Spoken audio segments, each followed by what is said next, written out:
This video segment is going to share with you kind of like the catch-all upcoming events in February and March, and then I'll also talk about map testing. So from a events standpoint, February 11th and 12th are parent-teacher conferences. So you want to break out your calendar, make sure you've got everything written down. The 11th is a Thursday.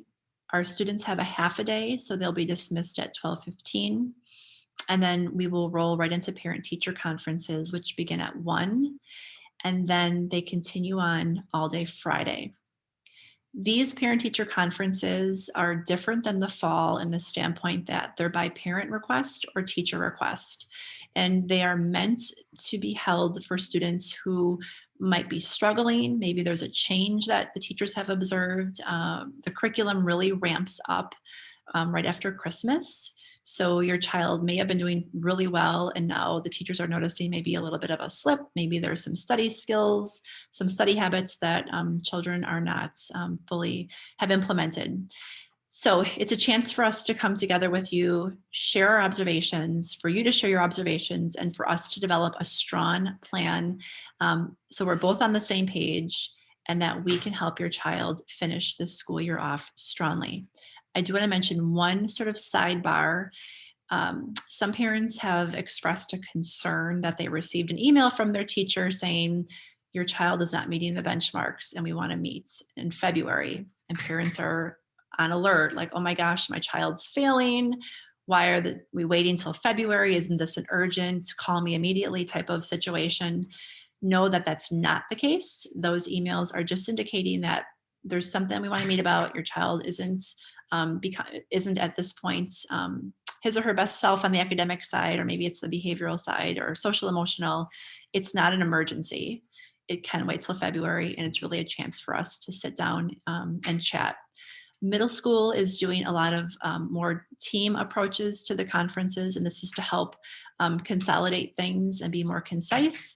So from a middle school standpoint, if you have a child in middle school, your parent-teacher conference may just be one time, and there may be 3 teachers present. We're able to do this because of Zoom, so we can have all the teachers on at once. This is hopeful to save you time from having to have 3 different Zoom calls. It's all at one time. Everyone can share and develop a plan together. Know that if we ever have a concern with your child that's urgent, you would always receive a call from the teacher, from Mrs. Scholes or myself or Mrs. Ferris or Mrs. Hussey. We would reach out to you and say, we need to talk soon. Let's talk today or tomorrow. There is something that we're worried about with your child. So if it's an email, again, it's nothing urgent. Your child's not failing. We're just seeing a change. After parent-teacher conferences on Friday, then Monday the 15th, your child is off of school. Tuesday, they come back. It's Mardi Gras. It's the 16th of February.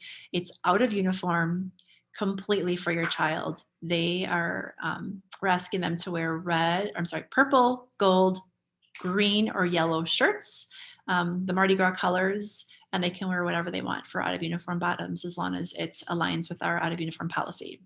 Our traditional carnival in the gym is not going to take place because it does not align with our protocols, and we are not able to do that in a safe manner. But rest assured, our parent association is working with our 5th grade students and teachers to develop an alternate activity that will be fun and will be safe for everybody in the school. Wednesday, the day after, is Ash Wednesday.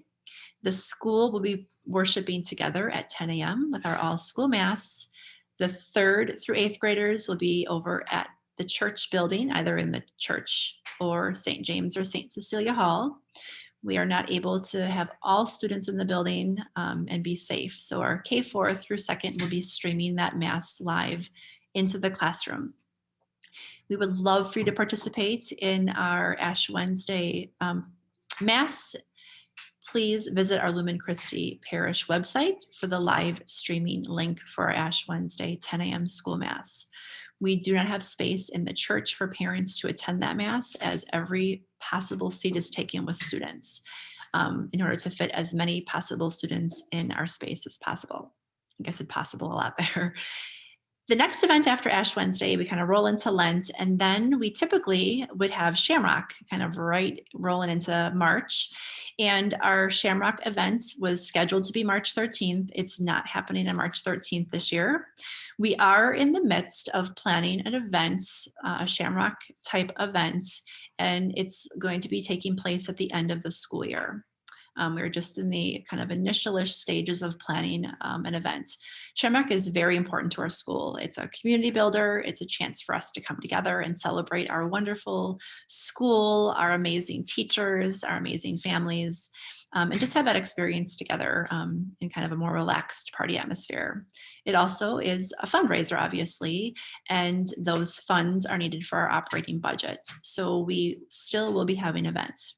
If you'd like to participate in the planning of our Shamrock, please reach out to our Shamrock chairs, Tina Engroff, Angie Lenzen, or you can reach out to Kim Althaus at the school, who is directing our developments and our fundraising efforts.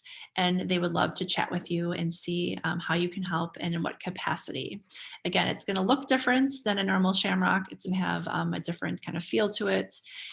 We would love to have your ideas or your help in planning that event. Finally, map testing. I talked about it in January. We are in the thick of map testing at Lumen Christi, 2nd through 8th graders. They're doing a great job. The math and reading areas are the two that we've been assessing. We're very mindful that map testing, it's one data point on one day. We do not define our kids by data, by this one number, but it does give us a glimpse into seeing how this year is going for them. So I will be sharing with you in March. We'll have all of the data collected by March. We'll have it sort of extrapolated and analyzed. And I will be sharing the school data with you in March via a Zoom video. I'm also going to shoot a video that just talks about what is map testing. So there'll be two videos in March about map testing. If you don't have a child in 2nd through 8th grade, you don't need to watch those, obviously, but maybe you have a 1st grader and you want to know about map testing because your child will be taking it next year. My instructional video about map testing will be helpful for you to watch. And if you have a 3-year-old, you can still watch it because you know what, before you know it, your child will be in 2nd grade. I know all parents are shaking their head yes right now who have 2nd grade and older children. Time goes fast, and before you know it, they're in 2nd grade. So the purpose of that video will just to give you an overview. Map testing is not the test that we took when we were in school. I know I took the California Achievement Test. That was a standardized test we took at my school. Map testing is not anywhere near the same as a standardized test. It has a different approach, has a different purpose. So I will be sharing all of those things with you. I'll talk about RIT scores, growth goals, how your child compares, how to read the data, the graphs that you get as parents, so that when you receive data from your child's teacher, you feel well educated and versed on knowing what you're looking at. So watch for that in March.